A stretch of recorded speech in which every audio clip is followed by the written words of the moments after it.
one of the most interesting and most unknown provinces we know of is Black Marsh. Now, there isn't roughly any information regarding it, and what we do have is very vague, or it's left open for interpretation and analysis. Henceforth, doing the recent history of Black Marsh will be relatively difficult, vague, or roughly short, because overall the information is kind of lacking.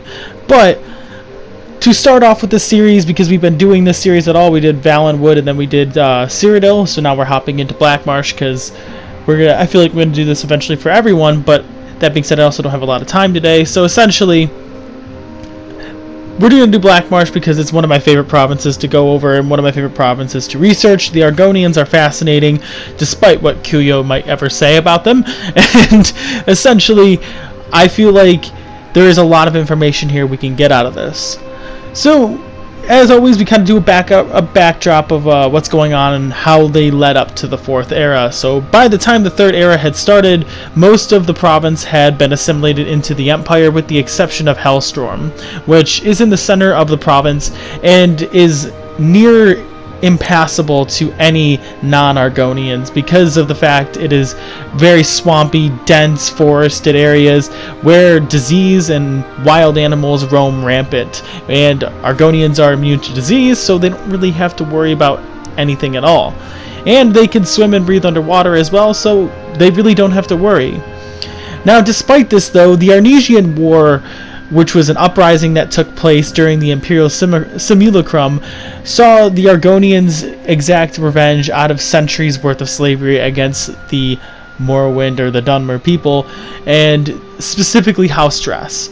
Now, during this war, if you could call it that, the Argonians rose up against their masters and created a chaotic slave revolt in the lands of House Dress, which was one of the great houses of Morrowind. Now, just before the war would break out, a group of Argonians had captured Rorris, who was a loyal member of the Tribunal faith, and eventually would go on to torture and then execute him. He would eventually be risen to sainthood in St. Rorris and became a martyr for the war. Morrowind would declare war, and all of southern Morrowind would become this battleground for the bloody war. Now, during the war, the Imperial General Symmachus would also be slain at this time. This would become a huge catalyst in another event that would go on during the Fourth Era. Now, approximately around the year 200 of the Third Era, during the reign of Catriah, there was a massacre at the village of Arminius, which was due to unknown reasons, but essentially the Imperial garrison that was stationed there was slaughtered, and they were slaughtered due to a lack of efficient armor and gear, weaponry, a bunch of things that you kind of need to be a soldier.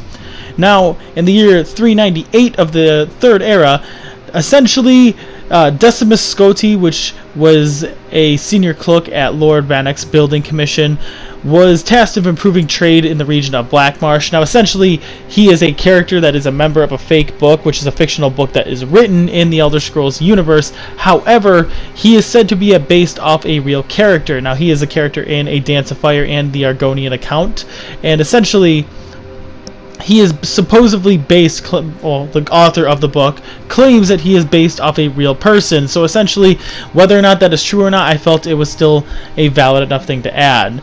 Now, obviously we're going to be transitioning into the Third Era, or the Fourth Era, relatively soon, but one of the biggest events that happened into the Third Era was the Oblivion Crisis. And now, the Argonians were actually ready for the Daedra, and this is thanks to the Hist, and the NXCL, which is a political group, led them successfully and drove back the Daedra, and essentially closed the gates themselves. Afterwards, Argonia seceded from the Empire, making Black Marsh into its own independent province, which is also another catalyst for what would happen in another future event.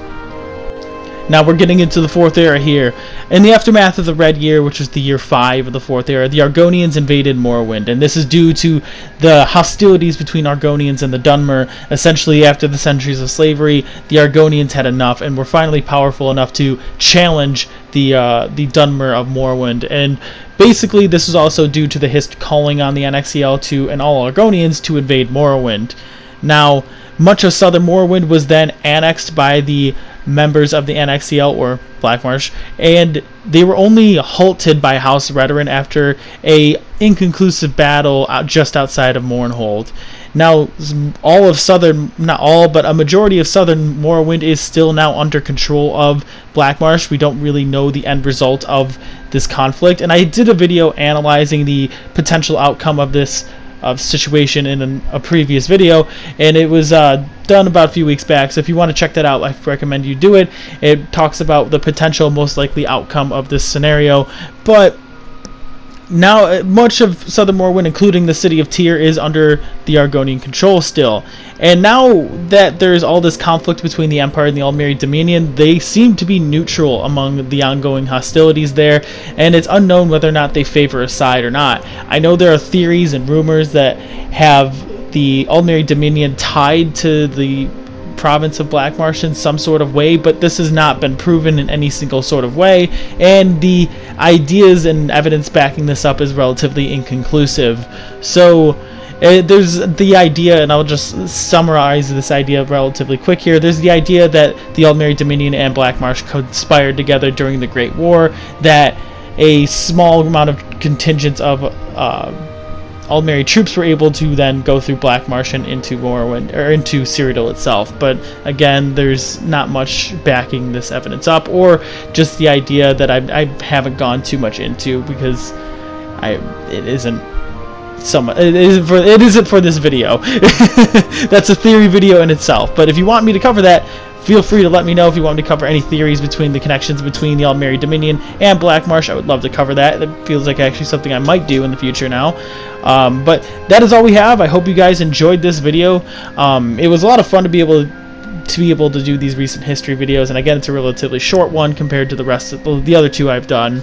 And there's a special surprise coming on Saturday. It has to do with lore, obviously, but not this lore, this different game this time. But overall, I hope you guys enjoyed this video. If you just stumbled across this video and just walking around or waltzing around through the internet, maybe consider subscribing. I post content like this and gaming content 4 days a week, and one show is monthly, so technically one episode monthly that's separate from that. I don't know how to describe that. I have a monthly show as well.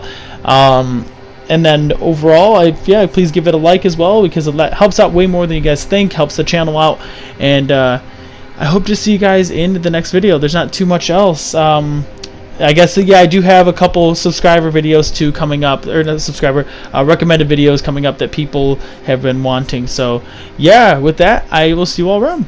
Peace. If you just happen to stumble upon this video and enjoyed, maybe consider subscribing.